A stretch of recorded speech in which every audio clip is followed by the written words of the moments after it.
Hello friends, जोहार। आप सभी का स्वागत है आपके अपने यूट्यूब चैनल स्टडी टॉप में। मैं AK सिंह लेकर के आया हूं 12th ऑनलाइन ईयर झारखंड सामान्य ज्ञान। आज की 24वीं कड़ी है झारखंड सामान्य ज्ञान की। तो दोस्तों, पहला प्रश्न है आज की क्लास की, छोटा नागपुर टेनेंसी कानून किस वर्ष बनाया गया? तो दोस्तों, झारखंड में दो कानून है, एक CNT और एक SPT। तो CNT को छोटा नागपुर टेनेंसी एक्ट यानी कि छोटा नागपुर काश्तकारी विधेयक होता है, एक्ट होता है, कानून होता है। और दूसरा है SPT यानी कि संथाल परगना टेनेंसी एक्ट, संथाल परगना काश्तकारी अधिनियम। और ये दोनों नियम दोस्तों SC और ST के जमीन को क्रय विक्रय फरोख्त से बचाता है। मतलब कि आदिवासी के जो जमीन हैं वो गैर आदिवासी नहीं खरीद सकते हैं, अगर खरीदेंगे तो आदिवासी ही खरीदेंगे। तो दोस्तों, यह कानून छोटा नागपुर टेनेंसी कानून 11 नवंबर 1908 ईस्वी को लागू हुआ था। याद रखेंगे, 11 नवंबर 1908 ईस्वी को CNT लागू हुआ था, CNT। और जो दूसरा है SPT, इसे भी आप याद रखेंगे। SPT जो है 1 नवंबर 1949 ईस्वी को लागू हुआ था, SPT। तो याद रखेंगे, CNT यानी कि छोटा नागपुर काश्तकारी अधिनियम और SPT संथाल परगना काश्तकारी अधिनियम कब कब लागू हुआ? तो 11 नवंबर 1908 ईस्वी को CNT लागू हुआ और 1 नवंबर 1949 ईस्वी को SPT लागू हुआ। CNT के अंतर्गत 3 प्रमंडल आते हैं, पलामू, दक्षिणी छोटा नागपुर और उत्तरी छोटा नागपुर। बाकी 2 प्रमंडल जो हैं कोल्हान और संथाल परगना SPT के अंतर्गत आते हैं। मतलब कि वो दोनों प्रमंडल में SPT लागू है, जो 1 नवंबर 1949 ईस्वी को लागू हुआ था SPT। अगला प्रश्न है, सबसे अधिक जनसंख्या वाला जिला कौन है? झारखंड की सबसे अधिक जनसंख्या वाला जिला कौन है? तो दोस्तों, इसका तो आंसर है, आप जानते ही होंगे, रांची। लेकिन अगर सबसे कम जनसंख्या वाला जिला पूछा है तो फिर इसका है लोहरदगा। लोहरदगा जिला की सबसे जनसंख्या कम है झारखंड में। अगला है, संथाल का सबसे लोकप्रिय त्योहार कौन सा है? तो दोस्तों, ये जो सरहुल है, सरहुल त्योहार संथाल का मूलतः त्योहार है, जो वर्ष के पुष, हिंदी के हिसाब से पुष महीने में मनाया जाता है और इसका कोई निर्धारित तिथि नहीं होता है। संथाल जनजाति में जो पुजारी होते हैं, पाहन होते हैं, वे लोग बैठक करके और इसका डिसीजन लेते हैं। और यह 3 दिवसीय त्योहार है, 3 दिन चलता है त्योहार। यह फसलों की खुशी में, फसलों की अच्छे प्रतीक संकेत में मनाया जाता है। अगला प्रश्न है, जाबरा पहाड़िया किसका उपनाम है? तो दोस्तों, जाबरा पहाड़िया जो है वो तिलका मांझी का उपनाम है। तिलका मांझी, तिलका मांझी का नाम तो आपने जरूर सुना होगा। तिलका मांझी का जन्म 11 फरवरी 1970 ईस्वी को बिहार के सुल्तानगंज के तिलकपुर गांव में हुआ था और 13 अप्रैल 1885 ईस्वी को इनकी फांसी दी गई थी, अंग्रेजों ने दिया था भागलपुर में। तो दोस्तों, ये जो जबरा पहाड़ियां हैं, पहाड़ियां, ये तिलका मांझी जो थे वो जबरा नाम है और पहाड़ियां जो इनकी टाइटल है वो पहाड़ियां जनजाति के थे, इसीलिए उनके नाम के साथ जबरा पहाड़ियां जुड़ा हुआ है। अगला प्रश्न है, मेदिनीनगर केंद्रीय कारा कहां अवस्थित है? तो दोस्तों, मेदिनीनगर केंद्रीय कारा पलामू में अवस्थित है। पलामू, पलामू जिला जो मेदिनीनगर डाल्टनगंज है वहां मेदिनीनगर केंद्रीय कारा स्थित है। अगला प्रश्न है कोल्हुआ झील कहाँ स्थित है? तो कोल्हुआ झील दोस्तों झारखंड के चतरा जिला में है। चतरा जिला में कोल्हुआ झील स्थित है। अगला प्रश्न है राष्ट्रपति से कब झारखंड राज्य विधेयक की मंजूरी मिली थी? तो इसका जवाब है दोस्तों झारखंड राज्य विधेयक राष्ट्रपति से 25, याद रखेंगे 25 अगस्त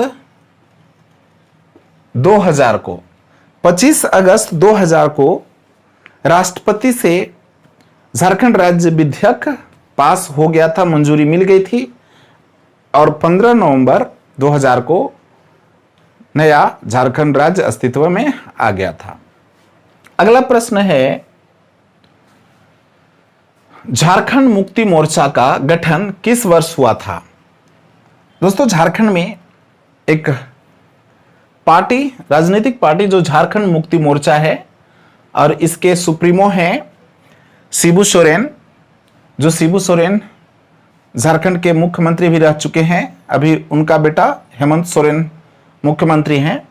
तो दोस्तों यह झारखंड मुक्ति मोर्चा पार्टी का गठन 15 नवंबर 1972 ईस्वी को किया गया था। 15 नवंबर 1972 ईस्वी को बिरसा मुंडा के जन्म दिन के शुभ अवसर में 15 नवंबर 1972 ईस्वी को झारखंड मुक्ति मोर्चा का गठन किया गया था और इसके संस्थापक विनोद बिहारी महतो थे। विनोद बिहारी महतो। लेकिन आप झारखंड के सामान्य ज्ञान पढ़ेंगे तो कहीं कहीं आपको झारखंड मुक्ति मोर्चा का गठन जो है 1973 मिलेगा और 1973 के पीछे भी कारण है, ऐसा क्यों मिलता है? तो इस पार्टी का गठन 15 नवंबर 1972 ईस्वी में जब विनोद बिहारी महतो ने किया था तो इसके अध्यक्ष जो हैं शिबू सोरेन थे और 4 फरवरी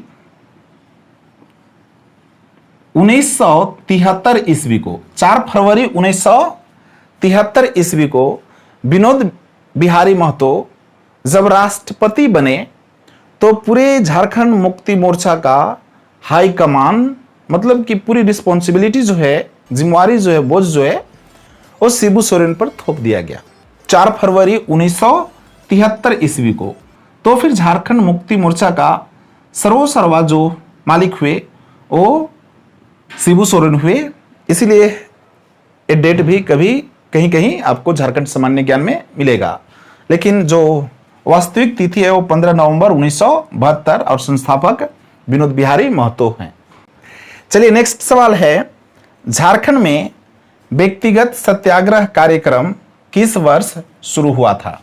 तो दोस्तों झारखंड में व्यक्तिगत सत्याग्रह कार्यक्रम 11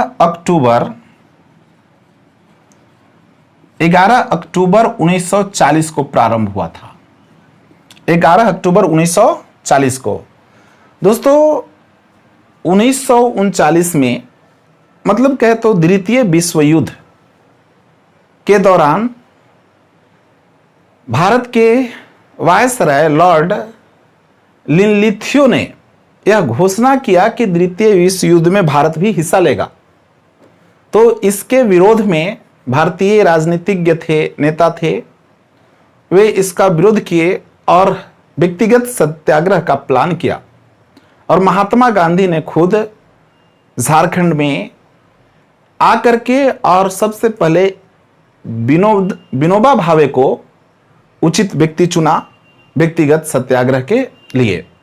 और महात्मा गांधी की प्रेरणा या प्रेरित करने पर विनोबा भावे ने इस व्यक्तिगत सत्याग्रह का प्रारंभ किया और घूम घूम करके इसका प्रचार प्रसार किया।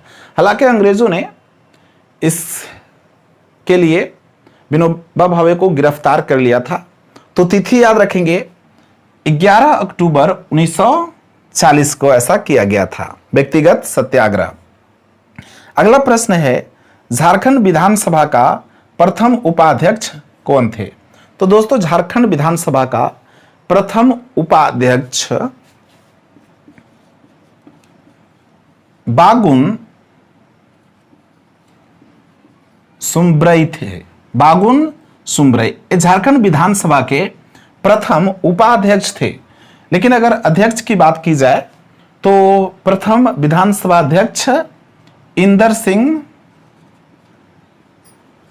सिंह नामधारी रहे हैं। इंदर सिंह नामधारी झारखंड विधानसभा के प्रथम अध्यक्ष और बागुन सुम्ब्रई जो है उपाध्यक्ष रहे हैं। अगला प्रश्न है, दामोदर द्रोण किस दो पठार के बीच द्रोण बनाता है? तो दोस्तों द्रोण क्या होता है समझने की कोशिश कीजिए। किसी भी नदी से सिंचित होने वाला भूभाग, किसी भी नदी के पानी से सिंचित होने वाला जो भूभाग होता है वो द्रोण कहलाता है उस नदी के लिए। और दामोदर का जो द्रोण है वो रांची और हजारीबाग के पठार में द्रोण बनाता है दामोदर का। रांची और हजारीबाग के पठार के बीच दामोदर का द्रोण बनता है। अगला प्रश्न और लास्ट है आज के क्लास का, कौन सी जनजाति छत्तीसगढ़ से आकर झारखंड में बसी है? कौन सी एकमात्र जनजाति है जो छत्तीसगढ़ से आकर के और झारखंड में बसे हुए हैं? तो इसका जवाब है कुंवर जनजाति। कुंवर एक जनजाति है 32 के अंतर्गत ही, और वो छत्तीसगढ़ से आकर के और झारखंड में बसे हुए हैं। तो दोस्तों ये रहा आज के क्लास का सुपरहिट सामान्य ज्ञान।